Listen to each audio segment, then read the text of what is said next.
everybody. Welcome to the podcast, the world's greatest podcast, episode 22. We've got Ankit here from Obvi. Really cool brand, powerhouse brand in the direct-to-consumer space. In the past year, you guys have launched into retail also and going omni-channel with it.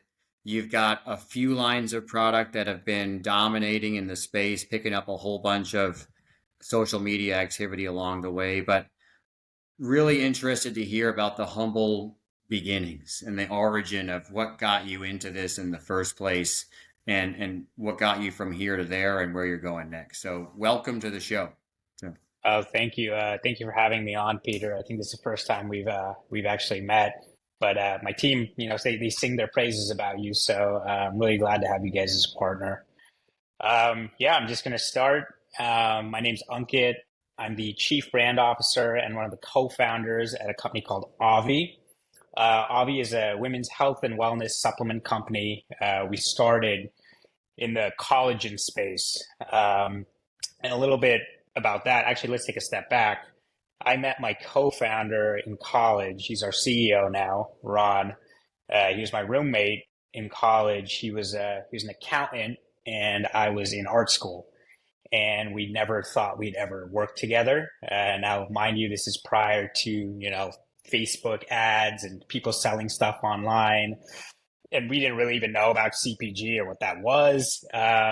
Anyways, we ended up moving into an apartment building shortly after college. We ended up meeting our third co-founder at the same company that all three of us were working at. Ron was a financial controller, and I was the creative director there. And Ash, our third co-founder, who's our CMO now, was the marketing guy. So it was another supplement company. Ended up actually growing to a $150 million company. And we were super young, so we were some of the first hires there, and some of us had 10, 20-man teams of people significantly older than us, 35, 40 years old, and we're like these 22, 23-year-old guys trying to figure it out. So we were there for about 4 or 5 years, kind of learned all the ropes. This is right when Meta started releasing their ads, their ad network. Google started releasing some of their display stuff. All these social media companies, and Pinterest had one, Snapchat, and everything. So we're trying to learn it. We ended up leaving there because we felt like nobody was teaching us.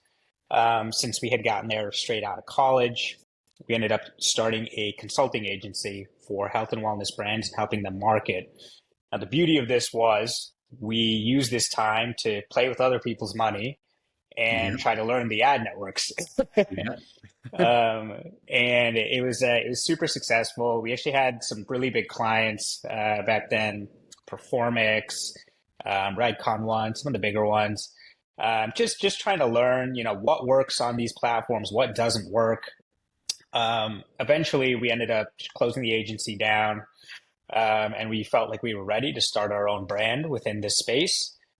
We had noticed that collagen was something that was coming up. Vital Proteins was all over that, leading the charge there. But what we noticed was there was a kind of a gap in that collagen market, and it was marketed towards an older demographic. And it was marketed towards a very stale audience, we felt. Everything was unflavored. People typically correlated collagen to getting older, so you have to take it to stop aging and help your joints. What it really is, it's a preventative thing, and you really want to start taking it much younger, and you don't get those side effects when you get older.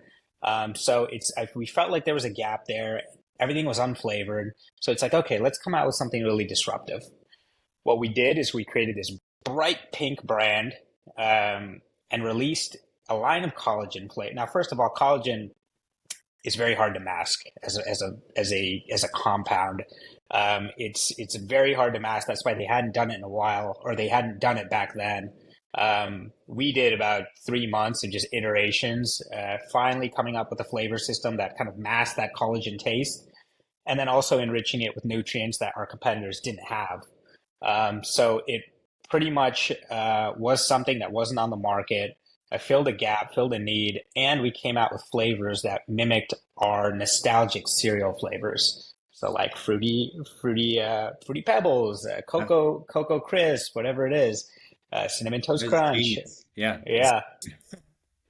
And it was really great. I think the first 6 months of the brand, we were kind of just breaking even. And we had gotten to a, kind of this inflection point of, okay, we can't pay our office rent. And it wasn't a big office to begin with Right. anyway. But breaking even just wasn't going to do it for us. And this is right before COVID hits. So we were launching a SKU that Friday, and I think we had all decided, okay, let's all go to our families' homes. We were still relatively young. My parents live in upstate New York, a couple hours away. These guys live in Jersey. So it's like, all right, let's just go home because everyone's saying we need to, quarantine or whatever. Anyways, on my drive home, I stop at a rest area and I've got about 500 text messages from our group chat. And it's like, dude, check the sales. And I look and I think we had 10x that day. Wow. In one Yeah, day. in that day at that time. And that's when we felt we had an opportunity here. So I think we all stayed at our homes for about 3 months. I was in my mom's basement just cooking up new formulas. We were releasing stuff during COVID. Our manufacturer was in California, but they were still operating. So we were placing purchase orders, filling distribution orders. Our D2C was rocking and rolling. Our ads were crushing. Vitamins and supplements in general took a huge turn in the right way. Yeah. And I think that was kind of the turning point for us. Once that happened, we had eventually came back.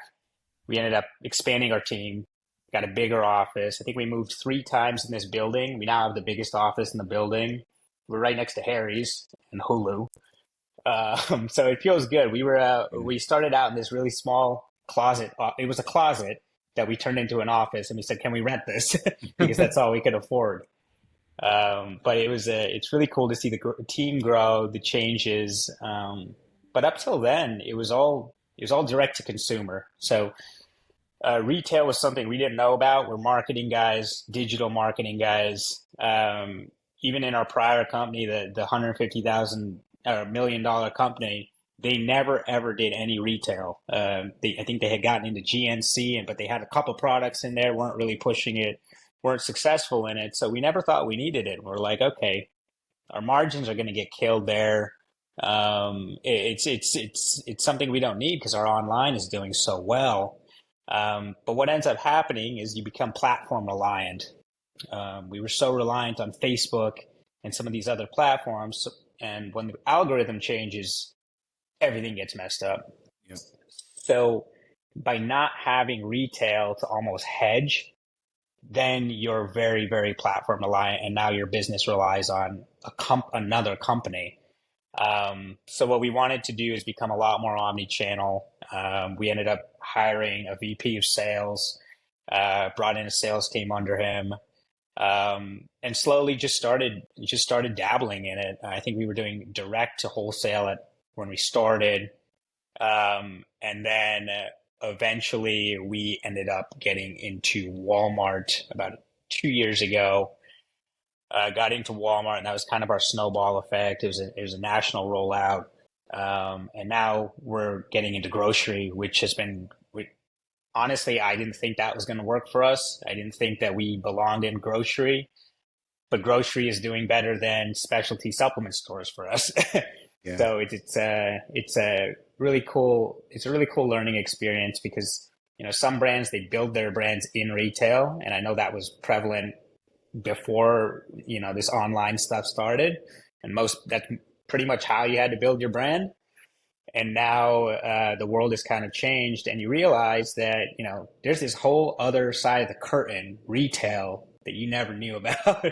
And it's this whole other thing, this whole other behemoth that you have to learn. And it's great to have partners supporting us on that front. I mean, it really comes down to diversification, right? So they are two different worlds. The neat thing about retail is that still, even in 2025, about 40% of grocery purchases are impulse. Yeah. So, for as strong as your brand is, you've got X number of people in any given store on any given day that could just see your product on the shelf with no intention of buying it until the last second. And there's Yeah. just found money there, right? It doesn't replace what you're doing online. It's accretive to what you're doing already Yeah. online, right? So, No, 100%. I think prior to us even getting into retail, some of the things we had to think about is A, it's going to cost a lot of money, or at least that is the advice that we were given from just maybe the wrong people. But there's a lot of advice out there, and I think it's one of those things where you can't let that stuff scare you because okay, maybe your online business is doing well right now, but what happens when it's not? And I know a lot of retail cares about your online numbers these days. It's better to try and go after those accounts when you're strong online rather than waiting until you've done this and now you have nothing to show them. right.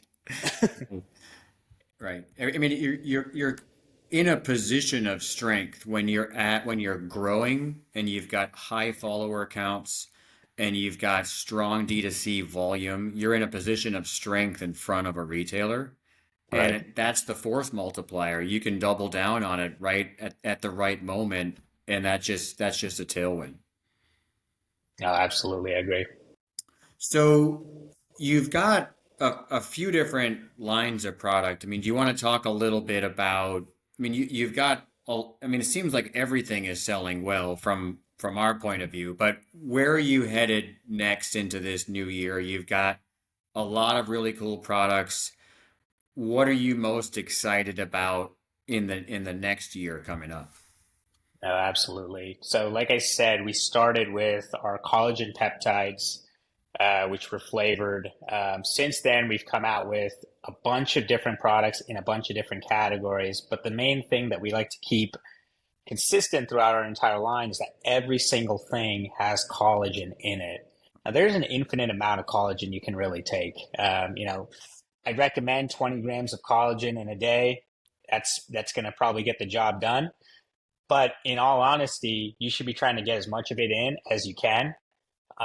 So we've come out recently with a collagen greens product, which is just a collagen enriched green superfood product.